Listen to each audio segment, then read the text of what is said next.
कक्षा 10वीं वाले विद्यार्थियों को विज्ञान सब्जेक्ट से अध्याय 5 और अध्याय 6 से मोस्ट आईएमपी प्रश्न बताने जा रहा हूँ। जो प्रश्न मैं बता रहा हूँ आपको उन सभी प्रश्नों की अच्छे से तैयारी करना है, क्योंकि वही प्रश्न आपके एग्जाम में जो वार्षिक पेपर होगा उसमें देखने को मिलेगा। अगर आप पूरा में पूरा नंबर चाहते हो तो डेफिनेटली उसी को पढ़ो। ठीक है, बहुत सारे टॉपिक मैंने काट दिया है, तो जिन टॉपिकों को मैंने काटा है उन टॉपिकों को पढ़ने की आवश्यकता आप लोगों को नहीं है। ठीक है, तो जो जो मैं राइट करूंगा उन सभी बस को आपको पढ़ना है। चलो मैं दिखाता हूँ प्रश्न, यहाँ पे आप देख सकते हो। ठीक है, ये वाले प्रश्न मैंने टिक किया है, राइट किया है, इसका मतलब आपको इसको पढ़ना है। ठीक है, जीवों के भिन्न प्रकार के आवास कौन कौन से हैं? ठीक है, तो देख लो, जलीय है, स्थलीय है, वायु है और उभयचर आवास है। ठीक है, दूसरा प्रश्न देखो, समोदिभद व जलोद्विभद में प्रत्येक के 2 उदाहरण लिखिए। तो उदाहरण देना है जैसे कि गन्ना, मनुष्य, कमल और मछली इसका। ठीक है, दोनों में रेंज में कौन सा अनुकूलन पाया जाता है? तो कौन सा अनुकूलन पाया जाता है भाई? तो स्थलीय प्रणालियों के लिए अनुकूलन पाया जाता है। चौथा प्रश्न, जलीय प्राणियों के श्वसन अंगों के नाम लिखिए। तो श्वसन अंगों के नाम है गलफड़ा। ठीक है, आगे देखो, वायवीय जीवन चर्चा के 3 अनुकूलीय लक्षण बताइए। तो ये तीनों आपको याद करने हैं। छठवां प्रश्न देखो, परितंत्र के संरचनात्मक घटक का केवल नाम लिखिए। ठीक है, नाम बताना है। तो देखो, उत्पादक, उपभोक्ता, द्वितीयक उपभोक्ता, तृतीयक उपभोक्ता और अपघटक है। जैव भार से क्या समझते हैं? तो क्या समझते हो भाई जैव भार से? तो किसी जीव का कुल जैविक पदार्थ जैव भार कहलाता है। अपघटक किसे कहते हैं? तो अपघटक किसे कहेंगे? वे जीव जो मृत कार्बनिक पदार्थ से अपना पोषण प्राप्त करते हैं उन्हें अपघटक कहा जाता है। उदाहरण जीवाणु एवं कवक। इसके बाद परितंत्र के प्रकारों के नाम लिखिए। तो एक प्राकृतिक है और एक कृत्रिम प्रकार है। इसके बाद अगला प्रश्न देखो, जो आ सकता है वही प्रश्न मैं आपको बता रहा हूँ ना। इसके बाद देखो, पारिस्थितिक तंत्र किसे कहते हैं? तो पारिस्थितिक तंत्र की परिभाषा यहाँ पे लिखा हुआ है, पारस्परिक क्रिया से बने स्वपोषित तंत्र को पारिस्थितिक तंत्र कहते हैं। क्या सभी पौधे को उत्पादक कहा जा सकता है? तो यहाँ पे आप देख सकते हो इसका उत्तर लगा हुआ है। ठीक है, आगे देखते हैं, लेकिन इसका उत्तर रहेगा नहीं। ठीक है, सभी पौधे को उत्पादक नहीं किया जा सकता। तो यहाँ पे आप जो जो उत्तर लिखा है उसी को आपको देखना है। पारिस्थितिक शंकु क्या है? ठीक है, पारिस्थितिक शंकु के यहाँ पे इसका उत्तर भी लगा हुआ है। ठीक है, इसके बाद देखो, किसी परितंत्र में अपघटकों की क्या भूमिका होती है? ये प्रश्न भी इम्पोर्टेंट है, इसको भी आपको पूरा देख लेना है। ठीक है, आगे देखो, खाद्य श्रृंखला और खाद्य जाल में से आप क्या समझते हैं? तो दोनों अलग अलग प्रश्न है ना। प्रश्न जब आएगा तो दोनों से नहीं आएगा, खाद्य श्रृंखला से प्रश्न पूछेगा या खाद्य जाल से। तो आपको क्या करना है, दोनों को याद रखना है कि खाद्य श्रृंखला कौन है और खाद्य जाल कौन है। ठीक है, इसके बाद देखो अगला प्रश्न मैं आपको दिखाता हूँ, जैव घटक किसे कहते हैं? ठीक है, तो इसका उत्तर भी यहाँ पे लगा हुआ है। तो ये सारे प्रश्न जो मैं अभी आपको बता रहा हूँ यही प्रश्न आपको एग्जाम में देखने को मिलेगा। एक और प्रश्न है यहाँ पे देखो, ये वाला प्रश्न है, अजैव घटक किसे कहते हैं? ये भी प्रश्न आपको एग्जाम में देखने को मिल सकता है। ठीक है, इसके अलावा कुछ ऐसे प्रश्न हैं जो एग्जाम में आ सकता है, जैसे कि ये प्रश्न राइट क्लिक है, राइट मैंने टिक कर दिया है, तो ये प्रश्न आपको एग्जाम में देखने को मिल सकता है। इसके अलावा ये वाला है, ठीक है, ये एग्जाम देखने को मिल सकता है, इसको भी आपको अच्छे से तैयार कर लेना है। इसके बाद ये वाला प्रश्न है, ये ज़्यादा नंबर का है तो इसकी संभावना बहुत कम है आने की। ठीक है, ये सन में आया इसलिए मैं इसे ले रहा हूँ, सन में आए हुए प्रश्नों को उठा देते हैं वो लोग, इसीलिए ये इम्पोर्टेंट हो रहा है। और इसके अलावा यहाँ पे देखो ये वाला प्रश्न, ऊर्जा का 10% नियम क्या है? ये प्रश्न आ सकता है। हालांकि इसका उत्तर बहुत बड़ा है लेकिन ये सिर्फ 2 नंबर में ही आएगा, तो 2 नंबर के हिसाब से मैं आपको बता देता हूँ। देखो, ऊर्जा के 10% नियम को मैं समझा देता हूँ। ठीक है, मान लो यहाँ पे एक वृक्ष है, ठीक है, कुछ इस तरह से, एक सेकंड, वृक्ष नाम लिख लेता हूँ। ठीक है, यहाँ पे हिरण और कुछ दूरी पे मैं शेर रख लेता हूँ।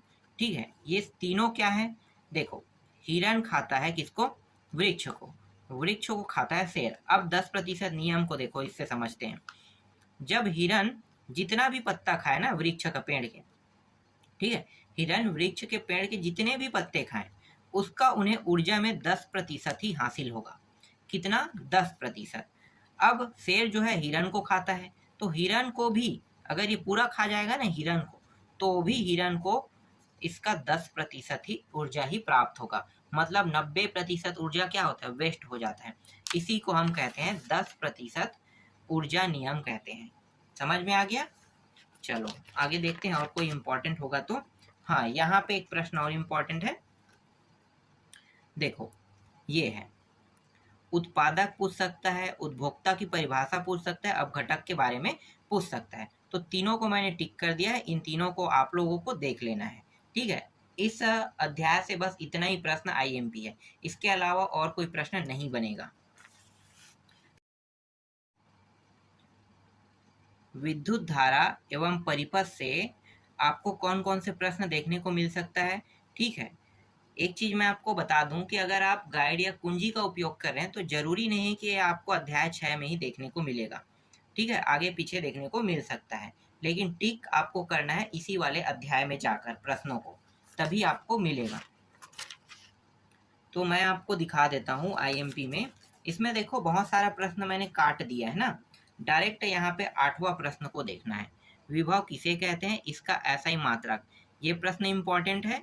ठीक है, इस अध्याय से 3 नंबर और 5 नंबर के प्रश्न आएगा। तो 2 नंबर वाले जो प्रश्न है, जो छोटा है, उसे हमें पढ़ना ही नहीं है, वो आएगा ही नहीं। तो ये प्रश्न इंपॉर्टेंट है, इसको आपको टिक कर लेना है। इसके अलावा देखो ये है, विद्युत शक्ति के मात्रक को परिभाषित कीजिए तथा वाट व किलो वाट में संबंध बताइए, इस प्रश्न को देखना है। ठीक है, ये इंपॉर्टेंट है। फिर इस प्रश्न को देख लो, ये भी इंपॉर्टेंट है। ठीक है, और दूसरा में देखो ये वाला प्रश्न भी आपको देखना है, ये भी इंपॉर्टेंट है। तो जहां भी मिलेगा ना ये जो सब प्रश्न जो आप देख रहे हो ना, जहां भी मिलेगा इन सभी को आपको क्या करना है, वहां पे टिक करते जाना है। इसके बाद यहाँ पे देखो, फ्यूज क्या है, यह किस पदार्थ का बना होता है। ठीक है, तो ये प्रश्न भी इंपॉर्टेंट है, इसको भी देख लो, इसका भी उत्तर लगा हुआ है, 3 नंबर में ही आएगा।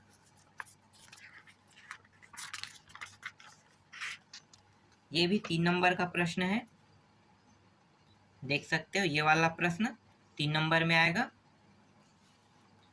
और 3 नंबर के लायक ये 5वां प्रश्न भी है। ठीक है, ये वाला, ये भी 3 नंबर का है, इसको भी देख लो, इसका सॉल्यूशन यहाँ पे लगा हुआ है। फिर 6वां प्रश्न देखो, इसको भी आपको पढ़ना है। ठीक है, ये प्रश्न भी इम्पॉर्टेंट है, ये भी आ सकता है। इसके बाद मैं आपको और दिखाता हूँ, अभी और प्रश्न है यहाँ पे। 7वां प्रश्न देखो, ये प्रश्न आएगा, इसका उत्तर भी यहाँ पे लगा हुआ है। ठीक है, आगे दिखाता हूँ, ये 8वां प्रश्न देखो, 8वां भी आ सकता है, ये वाला 3 नंबर के लायक है प्रश्न। ठीक है, ये भी इम्पोर्टेंट है। इसके बाद जो सबसे इफेक्टिव प्रश्न है, वो ये प्रश्न है, विशिष्ट प्रतिरोध और प्रतिरोध में अंतर। तो यहाँ पे देखो 3 अंतर लगा हुआ है। ठीक है, ये प्रश्न इम्पोर्टेंट है। इसके अलावा 3 नंबर के लायक ये भी प्रश्न है, तो आपको ये प्रश्न को भी पढ़ना है। ठीक है, ये R1 R2 R3 के बारे में बताया है। चलो आगे दिखाता हूँ, 11वां प्रश्न देखो, ये 11वां प्रश्न को भी आपको पढ़ना है, ये वाला। ठीक है, 17 में भी आया था, 22 में भी आया है, तो ये वाला प्रश्न भी इम्पोर्टेंट है। इसके बाद देखो, ये 22 में आया हुआ प्रश्न है, ये भी इम्पोर्टेंट है। ठीक है, इसके बाद देखो 13वां में दिखाता हूँ, 13वां वाला प्रश्न, ये वाला देखो, ये भी इम्पोर्टेंट ही है, इसको भी आपको पढ़ना है। फिर 14वां प्रश्न देखो, ये वाला प्रश्न। ठीक है, ये भी क्या है, इम्पोर्टेंट है, और इम्पोर्टेंट होगा तो और दिखा देता हूँ मैं। ठीक है, जितना बता रहा हूँ उतने को तो आपको पढ़ना ही है। इसके अलावा दीर्घोत्तरी में अब 5 नंबर के प्रश्न आएगा यहाँ से। तो 5 नंबर के प्रश्न में कौन कौन सा प्रश्न आ सकता है, मैं आपको बता देता हूँ। ज़्यादा नहीं है, 2-3 प्रश्न ही हैं 5 नंबर में। ये प्रश्न है, एक है 5 नंबर के लायक, देख लो। ठीक है, जहाँ पे भी आप इस प्रश्न को देखोगे टिक कर लेना और इसे रटना। ठीक है, अच्छे से याद कर लेना। दोनों टॉपिक याद करना है, पहला और दूसरा दोनों को, क्योंकि ये 5 नंबर के प्रश्न है। 5 नंबर के प्रश्न में ये भी प्रश्न इम्पोर्टेंट है, ये वाला, ये दोनों टॉपिक अच्छे से तैयार कर लेना, ठीक है। ये भी इम्पोर्टेंट प्रश्न है 5 नंबर के लिए। इसके बाद मैं आपको दिखाता हूँ डायरेक्ट ये 6वां प्रश्न, ठीक है। 6वां प्रश्न देखो, ये प्रश्न इम्पोर्टेंट है, ठीक है। 6वां प्रश्न भी इम्पोर्टेंट है। एक और था ऊपर वाला, मैं भूल गया हूँ क्या, 5वां प्रश्न, ठीक है। ये प्रश्न भी इम्पोर्टेंट में था, ठीक है। जहां भी होगा इसको भी आपको देख लेना है। 6वां भी देख लिए, और होगा तो और दिखा देता हूँ, शायद एक प्रश्न और है, 1-2 प्रश्न और होगा। देखो ये वाला प्रश्न इम्पोर्टेंट है, इसको भी आपको टिक कर लेना है, ठीक है। ये वाला आप देख लो, ये वाला प्रश्न आपको टिक कर लेना है।